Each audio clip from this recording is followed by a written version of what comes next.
A ProRegiane espera sinceramente que sim, que vocês estejam muito bem em casa, se cuidando e estudando também, turminha. Hoje nós vamos para mais uma aula de história e vamos focar, tá, gente, os reinos africanos. Aqui nós vamos falar um pouquinho da importância, lógico, evidentemente, né, dos reinos africanos, mas vamos estudar características de cada um deles. Então, uma aula super rica para vocês aí. Então, aproveitem a explicação da prova. Então, turminha, eu quero que vocês observem primeiro o seguinte. Aqui, ele vai falar de duas ciências que ajudam demais a história, tá bom? São ciências que a gente chama de ciências auxiliares, ou seja, que vão ajudar a contar a história, tá bom? E aí, aqui a gente fala da arqueologia e da antropologia, né? Que vão aí dar essa forcinha, essa mãozinha para a história. Entendeu? Quando a gente vai estudar, né? Qualquer civilização, qualquer povo da antiguidade, a gente precisa fazer alguns questionamentos, né?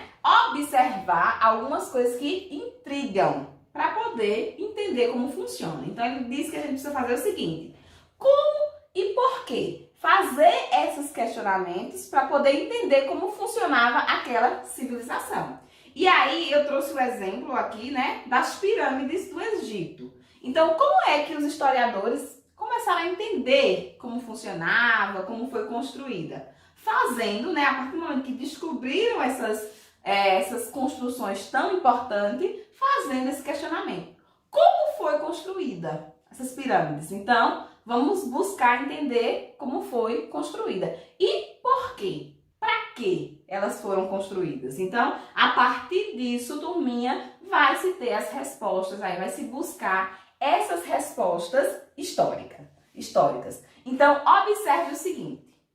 A Pro colocou aqui algumas teorias, né, que não vão ser nem tão cobradas, mas é que é importante que vocês, né, saibam, observem aí, né, que explicam o surgimento, a evolução de diversas civilizações. Então, aqui ele vai colocar, né, e é importante que vocês observem essa sequência de teorias, tá bom? Que são criadas para poder explicar.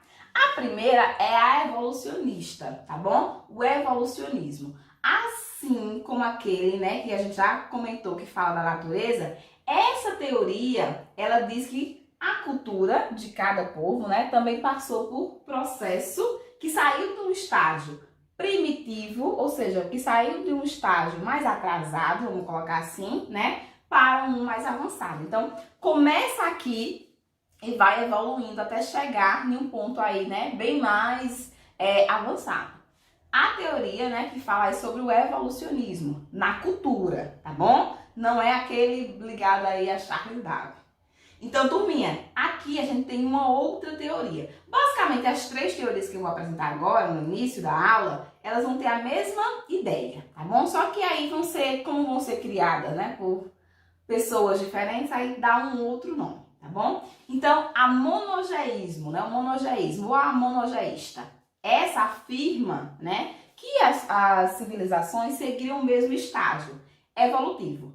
Isso significa que não há grupo, né, inferior a outro. Ele vai colocar assim: o que acontece? Eles estão em momentos diferentes. Nessa teoria aqui, ela acredita que cada uma está no seu momento, mas que vão passar pelas mesmas etapas. Ou seja, bem parecida com a primeira, tá bom? Só que eles vão colocar em outras palavras. E a última, a poligeísmo, né? O poligeísmo, ela vai dizer assim: considera que o evolucionismo aconteceu, né, em direção e momentos diferentes. Ou seja, a mesma coisa das duas primeiras, né? Só que aí com nominhos, nomenclaturas e palavras diferentes. Então ele vai dizer o quê? Que em momentos diferentes, cada civilização se desenvolveu. Por fatos diferentes, cada civilização se desenvolveu à sua maneira, tá bom? Então, observem essas três primeiras teorias. Depois, turminha, a gente já estudou isso, eu vou só dar uma relembrada. Ele fala aqui sobre a questão dos vestígios material. O que é um vestígio material, tá bom? E é muito importante para a história esses vestígios material. A gente vai colocar, eu já até trabalhei isso em sala com vocês, a gente já fez uma pesquisa a respeito disso, restos de fogueira, peças de cerâmica, né, pedras, ossos, metais. A Pro já até comentou que isso serve para contar a história de uma determinada civilização. Lembra? E aí, turminha, ele vai dizer assim, ó, são qualquer coisa física que tenha passado pelo processo de intervenção humana. Então, aquela civilização colocou a mão, né, criou aquele objeto, é um vestígio material. Serve, é importante demais para poder contar a história daquele povo, tá bom? Então, vestígio material, lembre aí, é qualquer coisa que foi produzida por uma civilização, tá bom? Então, isso daí já achou, o historiador achou, já é um grande ganho. Aí, a Pro vai entrar aqui, né, e explicar para vocês outras duas teorias, né? Aquelas primeiras a gente já entendeu. Vamos para mais duas teorias que ajudam demais a história. E aí eu vou falar sobre o estruturalismo e o funcionalismo. Todo objeto, todo vestígio material que é encontrado a partir da história, do estudo aí do historiador, eles vão vão aplicar essa teoria. O estruturalismo e o funcionalismo. Como assim, professora? Quem e como usou aquele artefato pesquisado, encontrado? Como assim? Quem? A estrutura, né? Então ele vai colocar que vai ligar essa questão da estrutura, o estruturalismo, né? Que vai dizer o seguinte: quem produziu esse objeto? E produziu para quê? Qual a função? Como é que ele utilizava? Então isso daqui vai ser muito importante. Se você pegar um objeto na cozinha aí da sua mãe, você vai dizer, bom, foi inventado para alguma finalidade.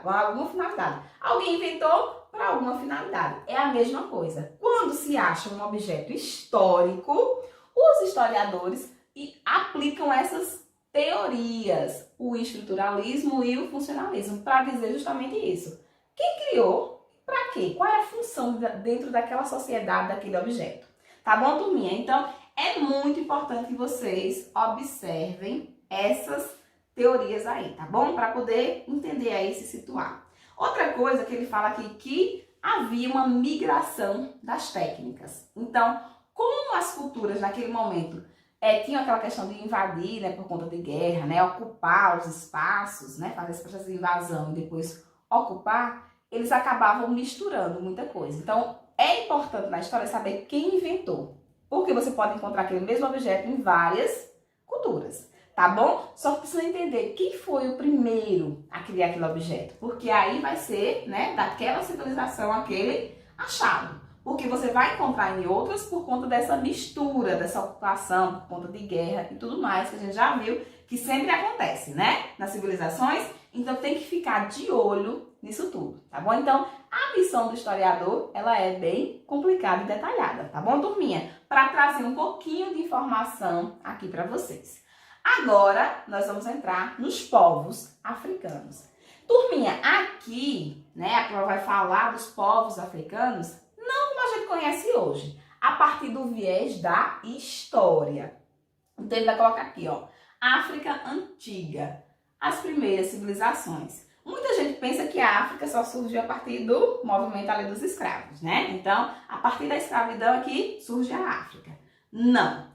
A África, ela vai ser o berço de grandes civilizações, inclusive, né, a egípcia entra aqui nessa lógica, e além mais, né, a gente vai mais além. Por quê, turminha? Porque aqui vai nascer, né, os primeiros seres humanos. Então, a história nos mostra isso. Apesar de que teve, né, os séculos conhecidos como séculos obscuros, que faz parte dessa África antiga, que são aqueles séculos que não se achava muito material para contar como era a história da África, tá bom? Então, esses séculos obscuros vão entrar nessa ideia de que, nesse momento da história, se deixava os legados a partir da oralidade, tá bom? Então, eles não tinham muito material, como, né, vai acontecer posteriormente, por escrita e tudo mais. Então, esses séculos aqui, fica bem difícil a gente, né, entender como era a organização e tudo mais. Até porque eles deixavam a partir da oralidade. E a oralidade a gente não consegue, infelizmente, né, encontrar esses vestígios, tá bom? Então, há esse probleminha aí nessa fase antiga da África. Estamos compreendendo até aqui, né? Estamos entendendo o processo? Pronto. Então, o que sabemos sobre esses séculos, né, é proveniente dos estudos de hipóteses, ou seja, eles vão começar a formular alguns questionamentos e eles vão dizer, bom, deve ter sido por aí, tá bom? Por quê? Porque não se tem material palpável, tá bom, turminha? E aí os materiais, né, os restos humanos, a gente não consegue encontrar com tanta facilidade nesse período aqui, ó, dos séculos obscuros, que faz parte aqui, ó, da África Antiga. Não vou nem precisar de quanto a quanto, porque até isso é difícil, tá bom? Então, eles não fazem nessa datação específica. Então, observem aí, vamos continuar.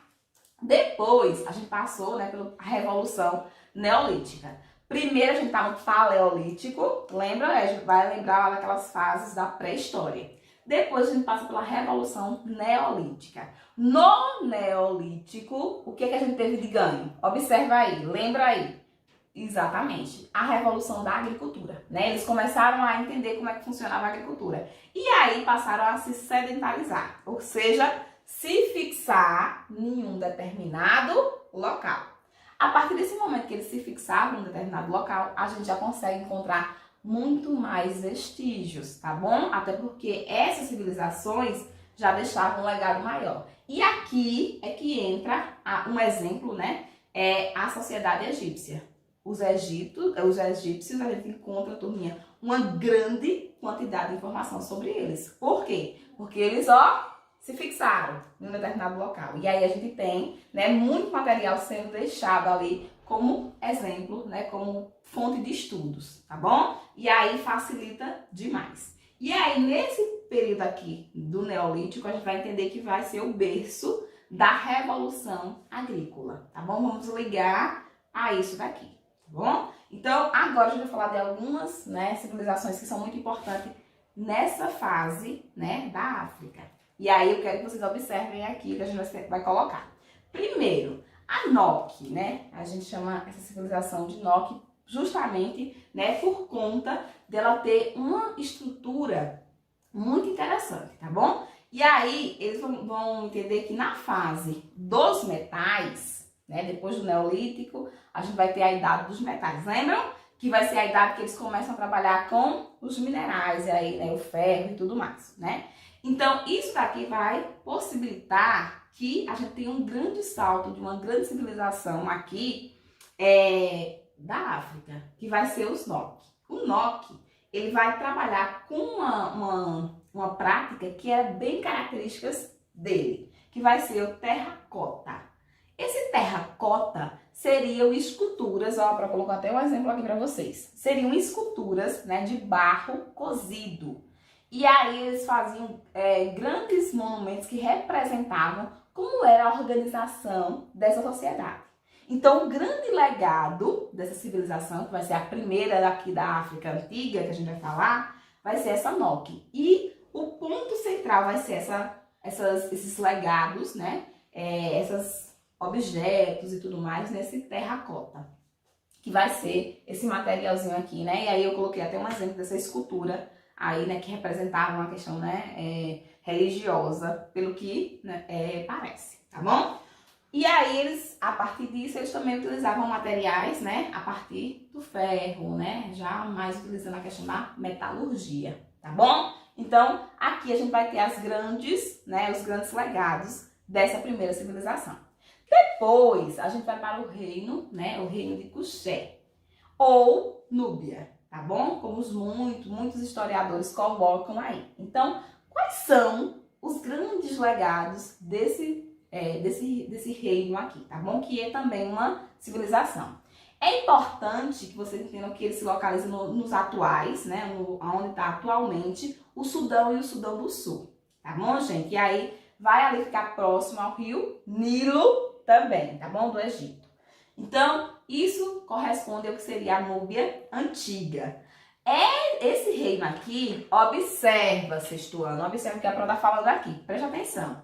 Ele, né, foi muito explorado, o seu território foi muito explorado, né, pelos os egípcios, né, lógico, evidentemente, estava ali próximo, mas também, né, por uma questão da agricultura, porque eram terras muito férteis. E aí acabavam, né, essas terras eram muito agricultáveis, acabavam gerando ali uma disputa, um interesse.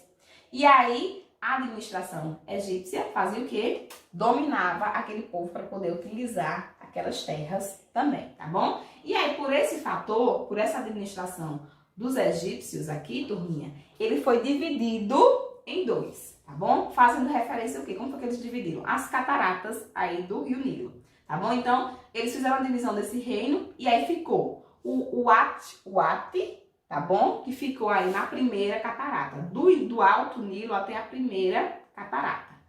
A segunda, da segunda catarata até a quarta, ficou o Cuxé, né? O reino aí da Núbia, tá bom? Então, essa divisãozinha aí eles fizeram a partir desses reinos aqui africanos. E aí, dava um trabalho danado à nobreza desses reinos aí. Por quê? Porque eles tinham aí toda uma identidade própria e não aceitavam tão pacificamente ser controlado e governado pelos egípcios, tá bom? Então, deu um trabalho danado. Aí, vocês vão perguntar, professora, mas tem aí, né, a gente até mostrou quando falou do Egito, uma parte, né, da história do Egito que tinham reis que eram negros. Não é? Não tinha? Lembra quando a gente falou? Então, turminha, esses reinos aqui eram justamente do reino de Cuxé. Como eu falei para vocês que essas lideranças davam muito trabalho para os egípcios, teve uma parte da história do Egito que eles tomaram o poder. E aí, eles mudaram toda a estrutura, toda a administração, inclusive do próprio Egito, tá bom? Então, o período conhecido como do Napata, tá bom? Também pertence ao reino Cuxé, só que aí vai ser o período que eles dominaram, inclusive, o próprio Egito, tá bom? E aí, o que foi que eles fizeram de mais interessante aqui dentro desse processo, tá bom? Tomaram o poder e fundaram sua própria dinastia, e colocando o povo egito para se submeter às suas vontades. Olha aí como é que as coisas mudam, tá bom? Inclusive aí na própria história. E aí a sede do Egito foi movida para a cidade núbia, né, de Napatata. Então, por isso, eles tiveram aí, né, esse período ficou conhecido com essa nomenclatura, tá bom? E aí derrotaram, né, a civilização egípcia e subiram aí ao poder. Ficou durante um grande período até que os assírios tomaram, tá bom? Esse poder aí. E aí colocaram de volta, né? Cada um no seu quadrado, como diz a história. Turminha, por uma questão, né, histórica de disputa que acontecia ali direto, a gente vai ter aqui, né, o reino de Maoré. Esse reino, né, aqui, ele vai ser conhecido como também Etiópia. Então, a Etiópia vai ser a mesma coisa, né, que esse reino aqui de Cuxé em um outro momento. Quando os assírios invadiram, né, o Egito, passaram por esse processo aí, né, de devolução do controle para eles. Dessa forma, eles tiveram que mudar a capital da antiga Napatata para agora Maoré. Então, por isso que ficou conhecido com esse nome. Esse reino ficou conhecido com esse nome. Aí, então, passaram da quarta catarata e foram agora para a sexta, tá bom? Então, mudaram aí a sede desse governo. Então, era só uma mudança, mas é o mesmo reino, tá bom? Esses três últimos que a Pro tá colocando aqui para vocês. E aí, o reino, né, de Maoré aqui, ele vai apresentar características que vão dividir aí a história desse reino. Quais são as características que vão marcar muito, né, essa questão aí? Primeira característica é que eles, né, não tinham uma escolha hereditária do rei, né? Além disso, as mulheres tinham um papel fundamental. Diferente das outras civilizações antigas, a mulher aqui, ela agia como conselheira, gestora, né? Então, tinha aí um papel de liderança, né, muito forte. Então, ajudavam aí, né, a governar esses reinos. Outra característica é que o reino só ia bem se a saúde do rei estivesse bem também, tá bom? Então, ligavam muito a questão fazer essa associação da saúde do rei com a saúde do reino, tá bom? Então, era um dos pontos que vocês também têm que observar, que a Prof foi colocando aqui, dividindo para vocês. E também a questão, eles colocavam aqui do ponto comercial, né? Que também era facilitado aí para poder assimilar as outras culturas. Então, esses dois primeiros que a Pro até grifou, eles são mais importantes. Essa questão da participação da mulher e da escolha não ser hereditária do rei, e essa questão da associação entre saúde do rei e saúde do reino, tá bom? Então isso daí é bem marcante, vocês precisam entender aí.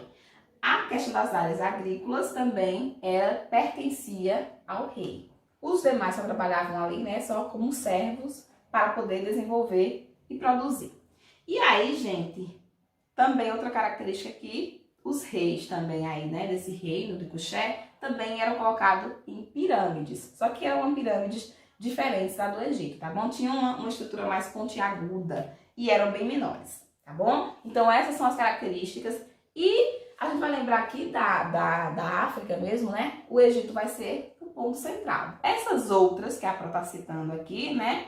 Vão vir aí atrelada ao Egito, né? Por isso que a gente faz essa ligação tão próxima. Turminha, esse capítulo é bem resumido, tá bom? Então a Pro utilizou essa aula só para poder fazer algumas inferências, algumas colocações a respeito.